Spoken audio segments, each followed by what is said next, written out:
at Sister Moon's night watch every evening, when Grandpa's sun hides behind the mountains. The night sky welcomes a gentle guest, Sister Moon. Sometimes she is like a round silver plate, scattering her clear glow all over the world. Sometimes it is like a small boat gently drifting in the deep blue night sky. Sometimes I would hide in the clouds, only showing a little bit of light, as if playing hide-and-seek with everyone. No matter what it looks like, Sister Moon's light is always warm and gentle, illuminating the paths in the forest and also the way home for the little animals. That night, Sister Moon turned into a round silver plate and was smiling at the forest. Suddenly, she heard a wailing sound. It was the little squirrel Lely.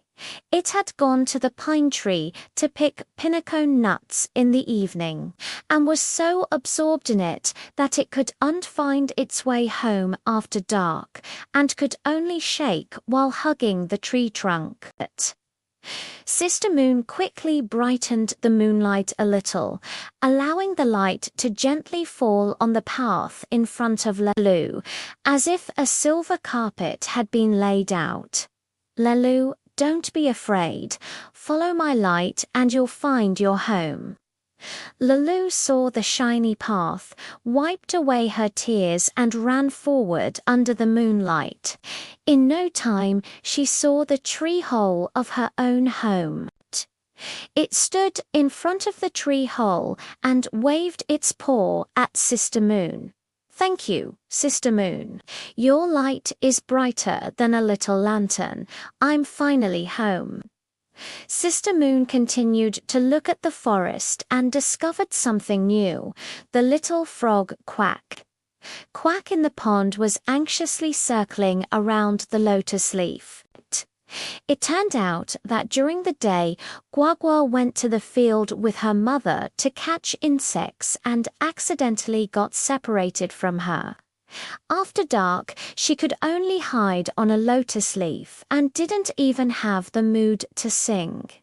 Sister Moon quickly scattered her moonlight onto the pond, creating a layer of silver light on the surface. She gently swayed the clouds beside her and said, "Gua Gua, don't worry. Your mother must be looking for you. My light will help your mother see you." Sure enough, it wasn't long before the frog mother swam over under the moonlight. Quack Quack jumped into her mother's arms at once and called out "Quack Quack" to the moon sister twice, as if expressing her gratitude. At this moment, Sister Moon saw a tiny figure walking slowly on the hillside. It was little hedgehog Kuki.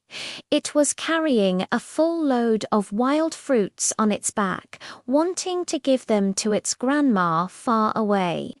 But the mountain path was too dark at night, so it didn't dare to walk too fast.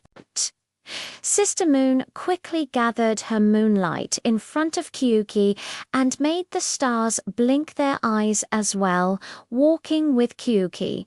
"Kyuki, come on. My light will always shine on you. Grandma must be waiting for you." Kyuki looked at the bright road beneath her feet and quickened her pace. The fruit on her back swayed gently, as if greeting the stars. A few days later, Sister Moon turned into a curved little boat. She found that the little ants in the forest were still busy. They were moving the winter grain to their new home, but it was too dark at night to see the route of the move clearly. Sister Moon quickly moved her curved little boat towards the ants' hole, allowing the moonlight to just shine on the ants' line. "Little ants, move slowly. My light will be with you." The little ants, following the moonlight, lined up in neat rows to carry food. From time to time, they would wave their antennae at Sister Moon as if saying, "Thank you, Sister Moon, for your hard work." It was late at night.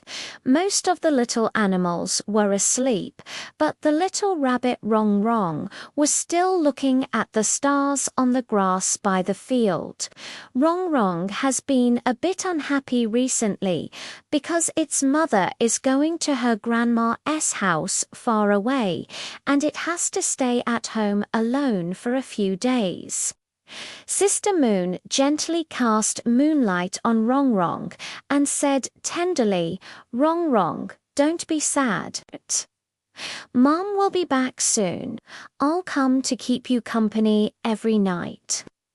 Rong Rong looked up at the crescent moon sister and suddenly felt no longer lonely. Pointing at the moon, she said, "Moon sister, you are like a small boat. Can you carry Mum back quickly?"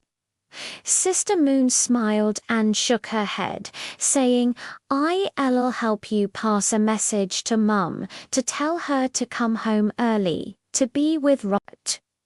Slowly, the sky was about to brighten. Sister Moon was going to hide in the clouds to rest. She looked at the sleeping little animals. Lely was holding a pinnacone in the tree hole. Guagua was snoring beside her mother.